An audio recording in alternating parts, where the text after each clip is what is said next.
Final में proteases ने Australia को 5 विकेटों से शिकस्त कर तारीख रकम कर दी है, जब माकरम की शानदार 136 रन की इनिंग्स और टिम्बा बवामा की 66 रन की बारी जो थी उसने फतह की बुनियाद बनी। और जनूबी अफ्रीका की क्रिकेट की तारीख में दूसरा आईसीसी ये टाइटल है। पहला 1998 में चैंपियंस ट्रॉफी की सूरत में हासिल हुआ था और इस जीत ने न सिर्फ जनूबी अफ्रीकी टीम की सलाहियतों का लोहा मनवाया है बल्कि जो क्रिकेट शायकीन है उनके दिल भी जीत लिए हैं। दूसरी जानिब कौमी टीम की अगर बात करें तो जनाब आइंदा माह बांग्लादेश रवाना होना है उन्हें और 3 T20 जो मैचेस हैं उनकी सीरीज है और फिर वेस्ट इंडीज जाएंगे जहां 3 T20 और 3 वनडे मैचेस होंगे और अगस्त में पाकिस्तान का मुकाबला होना है अफगानिस्तान के साथ। और पाकिस्तान क्रिकेट बोर्ड अफगानिस्तान के खिलाफ मुजव्वजा 2 तरफा T20 सीरीज को सैफ अफ्रीकी टूर्नामेंट में तब्दील करने पर इस वक्त गौर कर रहा है और जरा ये बता रहे हैं कि अगस्त में होने वाली ये जो 3 मैचेस पर मुश्तमिल सीरीज है इसको अफगानिस्तान और UAE के साथ सैफ अफ्रीकी T20 सीरीज में तब्दील करने का मंसूबा जो है वो तैयार किया जा रहा है ताकि 2025 एशिया कप और ICC T20 वर्ल्ड कप जो है वो तैयारियों को ज्यादा बेहतर कर लिया जाए। इस तमाम तर सूरत हाल पर हमने बात करनी है। और सईद मोहम्मद अवैस हमारे साथ हैं, स्पोर्ट्स के तजज़ियाकार हैं। अवैस बहुत शुक्रिया हमें ज्वाइन करने के लिए, कैसे आप? मैं अलग शुक्र ठीक ठाक, आप सुनाए ठीक है और मुबारक हो आपको साउथ अफ्रीका की। बिल्कुल बिल्कुल, बहुत बड़ा अपसेट है ये, आप क्या समझते हैं कितना बड़ा अपसेट है ये?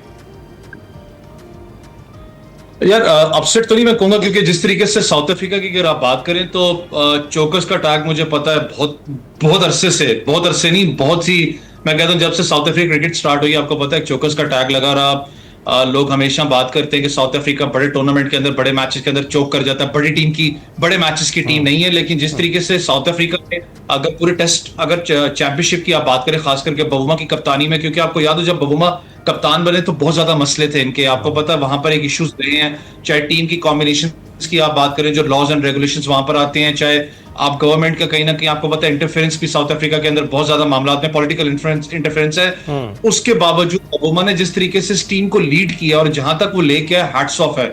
मैं भी फिर भी बात ये कर रहा था कि अगर आप उसकी वीडियो देखें जिस वक्त वो ऑस्ट्रेलिया के पैट कमिंस से बात कर रहा था तो वो जो उनका एक स्टाइल था कि मुझे वो एक नाम बड़ा उन्होंने मशहूर लिया कि मुझे पता नहीं डॉन कुछ कहते हैं साउथ अफ्रीका के अंदर और यहाँ पर जीतने आया हूँ, तो बड़ा एक नजर आ रहा था कि फाइटिंग स्पिरिट उनके अंदर और दिखाया भी। पहली इनिंग्स में आप देखें तो साउथ अफ्रीका थोड़ी सी बॉलिंग यूनिट के अंदर तो बहुत तगड़ी रही, बैटिंग में आपको नजर आया कि फ्लॉ नजर आया, लेकिन दूसरी इनिंग्स के अंदर कहीं ना कहीं थोड़ी आसान हो गई थी विकेट बैटिंग के लिए क्योंकि इसलिए ऑस्ट्रेलिया की पार्टनरशिप भी बड़ी तगड़ी लगी थी मिचेल स्टार्क वाली। स्पिन तो वहां लेकिन माकरम ने जो इनिंग्स खेली है one of the best innings है अपनी और ये डिजर्व करते हैं लिटरली जो चैंपियंस बने हैं। ये मैं कहता हूं कि चोक नहीं है ना, ये आप कह सकते हैं कि कहीं ना कहीं शायद ऑस्ट्रेलिया के एक होता है ना कि आप कहें कि मिस मैच हुआ है, बहुत तगड़ी फाइट और वैसे यही कहेंगे ना हम कि चॉकर्स ने जो है ना वो साबित कर दिया, अब ये नाम तब्दील हो जाएगा जल्द। हम ये अगर देखें आपने जनूबी अफ्रीका की तो हमने बात की टीम की कि किस तरीके से भी कम बैक करना भी बड़ा मुश्किल था 138 रन पर पहले दिन आउट होने के बाद। जो ऑस्ट्रेलियाई टीम है वो कहीं ना कहीं आपको किसी खास किस्म के दबाव में नजर आई, खासतौर पर अगर फील्डिंग और कैप्टनसी की बात करें उसमें अब तो यही लग रहा है कि टॉप ऑर्डर जो है वो ऑस्ट्रेलिया के लिए डरावना ख्वाब बन गया है। देखिए ऑस्ट्रेलिया की बॉलिंग यूनिट तो आपको पता है one of the best bowling units आपको नजर आता है। हाँ कहीं ना कहीं शायद बॉलिंग की कमी मुझे जरूर महसूस हुई है क्योंकि one of the finest paces Australia का और जिस तरीके से वो लेके उस अटैक को साथ चलता है तो उसकी कमी महसूस हो रही थी मुझे बॉलिंग की। अगर आप बात करें जॉस हेजलवुड आपको पता है सच को फॉर्म के अंदर आपको नजर नहीं आए, असल मसला बैटिंग यूनिट का था। आपको पता है चाहे उस्मान ख्वाजा की आप बात करें, मिडिल ऑर्डर की बात करें, स्मिथ के अलावा एज किसी ने परफॉर्म नहीं किया। वो आपको नजर आ रहा था कि उनकी जो बैटिंग लाइनअप है वो बिल्कुल ही इस वक्त यहाँ तो ज्यादा T20 मॉड गेम के अंदर है, टेस्ट क्रिकेट से थोड़ी सी दूर नजर आपको ये नजर भी आ रहा था। चाहे आप मिडिल ऑर्डर की आप बात करें तो ट्रेविस हेड की भी बात करें वो भी परफॉर्म नहीं कर पाए, लेकिन आपको दाद देनी पड़ेगी खास करके रबाडा की बात कर लें जिस तरीके से रबाडा ने बॉलिंग करवाई है। मुझे याद है इससे पहले जब टेस्ट चैंपियनशिप स्टार्ट हो रही थी स्टुअर्ट ब्रॉड ने भी बात की थी कि one of the best finest fast bowler दुनिया के अंदर टेस्ट क्रिकेट के अंदर रबाडा है और वो नजर भी आया जिस तरीके से उसने पहली इनिंग्स के अंदर ब्रेक थ्रू आपको लेके दिया, फिर दूसरी इनिंग्स की आप बात करें फिर दूसरी पेस बैटरी ने आके ब्रेक थ्रूज लिए, तो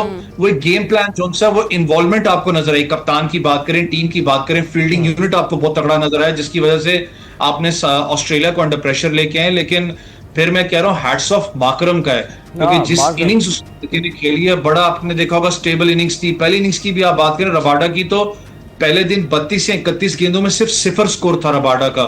दूसरी इनिंग्स में जाके आप देखें जो उसने 28 से 29 स्कोर किया, शायद 32 किया होगा, वो थोड़ा पेसी इनिंग्स थी उसकी। आप दूसरी इनिंग्स के अंदर आप जाके देख लें तो आपने माकरम को भी देखा जिस तरीके से उसने डॉट बॉल्स खेली, मैरिट पे आके बॉल खेल रहा था। वो उसका विकेट के ऊपर रहना वो नजर आ रहा था कि यार अगर ये विकेट तक स्टे कर लेते हैं दोनों पार्टनरशिप तो साउथ अफ्रीका घर ये मैच जीतने में कामयाब होगा। और वही नजर आपको आया कि पार्टनरशिप बड़ी इंपॉर्टेंट टाइम पे दोनों की लगी है। बिल्कुल ठीक। और 27 साल बाद जनूबी अफ्रीका ने ये जो है ट्रॉफी उठाई है आईसीसी की, तो कॉन्ग्रेचुलेशन उनको।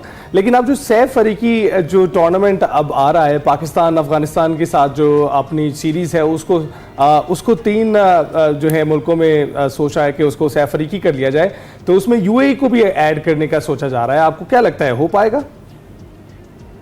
देखिए आपको पता है कि पाकिस्तान एक अच्छी बात है कि पाकिस्तान के पास T20 खेलने के बहुत से मौके हैं। आपको पता है कि ये अनप्लान्ड थी जो बांग्लादेश की सीरीज भी बीच में आ रही है। पाकिस्तान के लिए अच्छी बात है कि आप एशिया कप हो जाए, वर्ल्ड T20 के लिए आपकी अच्छी तैयारी हो जाएगी। और जिस तरीके से टीम ने पिछले मैचेस के अंदर परफॉर्म किया नए फेसेस थे बांग्लादेश के खिलाफ, तो मैं कहता हूं कि इन्हीं लड़कों के ऊपर भरोसा करके आपको इनको आगे भी थोड़ा सा कैरी करना पड़ेगा। मुझे पता है कुछ नाम जरूर इसके अंदर मिसिंग होते हैं, जैसे बाबर की बात कर लें, रिजवान पे बहुत ज्यादा डिबेट हो रही है, लेकिन जितना अभी तक एक क्लियर कट नजर आया कि आगे फ्यूचर की बात करूं तो शायद रिजवान को खास करके हो जाए तो उनको व्हाइट बॉल क्रिकेट तक ही महदूद रखें। अच्छा। अपना रेड बॉल क्रिकेट तक महदूद रखें। बाबर को शायद T20 के अंदर वापस लाया जाए।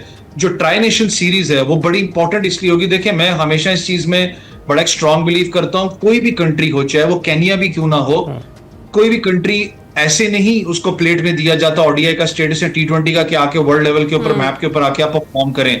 वो कहीं ना कहीं ग्रुप स्टेजेस से ऊपर आई होती है। आप डिवीजन 7 की बात करें, डिवीजन 6 से वो बेचारे लड़के ऊपर आए होते हैं, उन्होंने अपना दमखम बनाया होता है।